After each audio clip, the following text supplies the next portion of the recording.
আসসালামু আলাইকুম। দেশ ও প্রবাস থেকে দূর ও কাছ থেকে যে যেখান থেকে আজকের ভিডিও দেখতেছেন সবাইকে জানাই আন্তরিক অভিনন্দন ও ভালোবাসা। প্রিয় মালয়েশিয়ান প্রবাসী ভাইরা, গুরুত্বপূর্ণ একটা আপডেট নিয়ে আমরা আপনাদের সামনে আজকে হাজির হয়েছি। সেটা হচ্ছে বাংলাদেশ হাই কমিশন কুয়ালালামপুর কর্তৃক একটা জরুরি বিজ্ঞাপন, জরুরি নোটিশ প্রবাসীদের জন্য। তো চলুন মূল কথায় চলে যাই। ওনারা কি বিজ্ঞপ্তি দিয়েছে, কি নোটিশ দিয়েছে, সেটা হচ্ছে যে ন্যাশনাল আইডি কার্ড, যেটা হচ্ছে জাতীয় পরিচয়পত্র। আমরা কিন্তু বিগত অনেকের কাছ থেকে, অনেক প্রবাসীর কাছ থেকে শুনে এসেছি যে তারা জাতীয় পরিচয়পত্র বা ন্যাশনাল আইডি কার্ড তৈরি করতে পারতেছে না, দেশে যাইতে পারে নাই, এই জন্য তারা তৈরি করতে পারে নাই। এবং প্রবাসের মাটিতে কি এখন সে হাই কমিশনের মাধ্যমে কি ভোটার আইডি কার্ড বা ন্যাশনাল আইডি কার্ড করা যাবে কিনা, এই বিষয়ে অনেকেই কিন্তু আমাদের কাছে তথ্য চেয়েছেন, মন্তব্য করেছেন। আমরা আপনাদেরকে সুষ্ঠু কোনো তথ্য আপনাদেরকে আমরা দিতে পারি নাই। কেন দিতে পারি নাই? যে হাই কমিশন থেকে বিগত কয়েক মাস আগে একটা বিজ্ঞপ্তি দিয়েছিল যে voter ID card, national ID কার্ডের বিষয়। এখন ওনারা চূড়ান্তভাবে একটা নোটিশ দিয়েছে। সেটা হচ্ছে যে ভোটারযোগ্য প্রবাসী বাংলাদেশীদের জাতীয় পরিচয়পত্র নিবন্ধনের জন্য প্রয়োজনীয় কাগজপত্র। আপনি যদি মালয়েশিয়ার প্রবাসী হয়ে থাকেন, আপনি যদি ভোটারযোগ্য হয়ে থাকেন, প্রাপ্তবয়স্ক হয়ে থাকেন, তাহলে আপনি যে ভোটার আইডি কার্ড করতে চাচ্ছেন, আপনার কিছু কাগজপত্র বাংলাদেশ হাই কমিশনে জমা দিতে হবে। জমা দিলে তারপরে আপনি ভোটার আইডি কার্ড অথবা ন্যাশনাল আইডি কার্ড তৈরি করতে পারবেন মালয়েশিয়া অবস্থিত বাংলাদেশ হাই কমিশনের মাধ্যমে।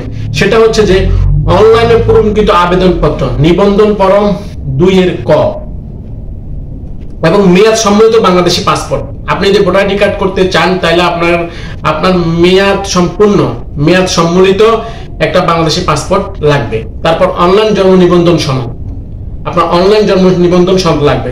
সদ্য তোলা পাসপোর্ট সাইজের রঙিন ছবি, আপনার রঙিন ছবিও লাগবে। এবং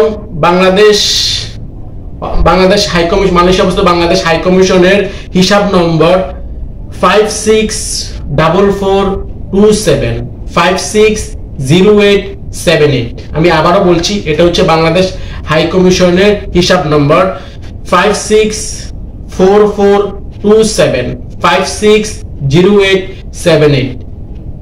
এই নম্বরে NID service NID, national ID card, NID service of Bangladesh high commission মে ব্যাংক অনুকূলে ফি বাবদ 75 রিঙ্গিত জমা প্রদানের মূল রসিদ। আপনি বাংলাদেশ হাই কমিশনের যে ব্যাংক অ্যাকাউন্ট আছে, এই অ্যাকাউন্টে ভোটার আইডি কার্ডের জন্য 75 রিঙ্গিত জমা করে এবং ওই জমার রসিদ, তার সাথে নাগরিকত্ব সনদ, মেয়র অথবা কাউন্সিল চেয়ারম্যান, ক্যান্টনমেন্ট এলাকায় ক্ষেত্রে সিইও, মানে আপনি যে বাংলাদেশের নাগরিক যে এলাকার, আপনার পৌরসভা বা ইউনিয়ন বা আপনি ক্যান্টনমেন্টের পাশে, মানে আপনার পৌরসভার মেয়র, কাউন্সিলর, চেয়ারম্যান, মেম্বার থেকে নাগরিক সনদপত্র লাগবে। তার সাথে হচ্ছে পিতা মাতার NID অথবা যদি আপনার পিতা মাতা জীবিত থাকে ওনাদের আইডি কার্ড, আর যদি কারো পিতা মাতা একজন মৃত্যুবরণ করছে, ওনার মৃত্যু সনদপত্র এবং শিক্ষা সনদ PSC, JSC, SSC বা সমমান। এটা হচ্ছে প্রযোজ্য ক্ষেত্রে, এটা সবার ক্ষেত্রে না। যদি প্রয়োজন হয় তাহলে আপনি দিতে হবে, আর এটা সবার ক্ষেত্রে দেওয়া লাগে না। বিবাহিতদের ক্ষেত্রে নিকানামা অথবা স্বামী স্ত্রীর NID কার্ড প্রযোজ্য ক্ষেত্রে, এটাও যদি থাকে দিবেন, যদি না থাকে তার প্রয়োজন নেই। এবং ভোটার এলাকার ঠিকানা, ইউনিটি বিলের কপি, এটা কিন্তু আপনার বাধ্যতামূলক। আপনি যে এলাকায় ভোটার হবেন ওই ঠিকানার ইউনিটি বিলের কপি, বিদ্যুৎ, পানি, গ্যাস, হোল্ডিং ট্যাক্স রসিদ, মানে যে কোনো একটা আপনার লাগবে। কারেন্ট বিলের, আপনার যে বিদ্যুৎ বিল দেন প্রতি মাসে, যে কারেন্ট বিল দেন, ওই বিলের কপি, অথবা আপনার পানির লাইনের কপি, অথবা গ্যাস বিলের, অথবা হোল্ডিং ট্যাক্স, অথবা চৌধুরী ট্যাক্স, যেটাকে আমরা সহজে বলি চৌধুরী ট্যাক্স।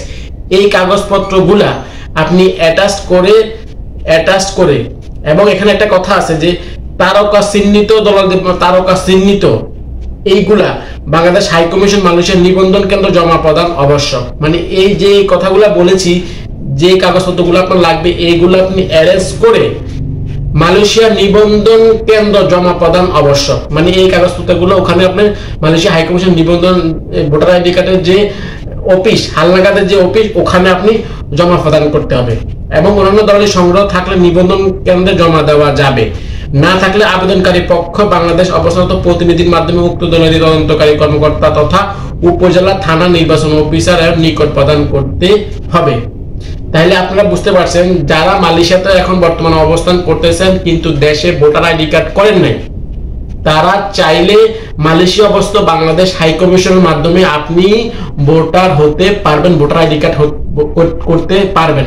তার জন্য নিম্নে সম্মিলিত যে তথ্যগুলা, যে কাগজ ডকুমেন্টগুলো আপনার প্রয়োজন, এই কাগজগুলা অ্যারেঞ্জ করে, ডকুমেন্টগুলো অ্যারেঞ্জ করে তারপরে আপনি বাংলাদেশ হাই কমিশনে জমা প্রদান করবেন। কিন্তু সার্ভিস ফি 75 রিঙ্গিত, এটা কিন্তু মাথায় রাখবেন। এবং অনলাইনে নতুন ভোটারদের নিবন্ধন আবেদন করতে ভিজিট করতে হবে আপনি service.nidw.government.gov.bd, এই লিংকে আপনি চেক করতে পারবেন। তো প্রিয় মালয়েশিয়ার প্রবাসী ভাইরা, যারা অতি আগ্রহ ধরে অনেকদিন যাবত আমাদেরকে বলছেন যে ভাই আমি মালয়েশিয়া অবস্থা, আমি ভোটার আইডি করি নাই বাংলাদেশে, এখন আমি ভোটার আইডি কার্ড করব, কিভাবে করা যায় আমাকে একটু বিস্তারিত জানাবেন। তো আপনাদের জন্য আজকের এই বিস্তারিতটা অবশ্যই আপনারা মালয়েশিয়া অবস্থিত বাংলাদেশ হাই কমিশনে যোগাযোগ করে এই কাগজপত্রগুলো অ্যারেঞ্জ করে আপনি দ্রুত voter ID card, national ID card সংগ্রহ করবেন। তো প্রিয় মালয়েশিয়ার প্রবাসী ভাইরা, আজকের মতো বিদায় নিচ্ছি। ভালো থাকবেন, সুস্থ থাকবেন, আবারও দেখা হবে।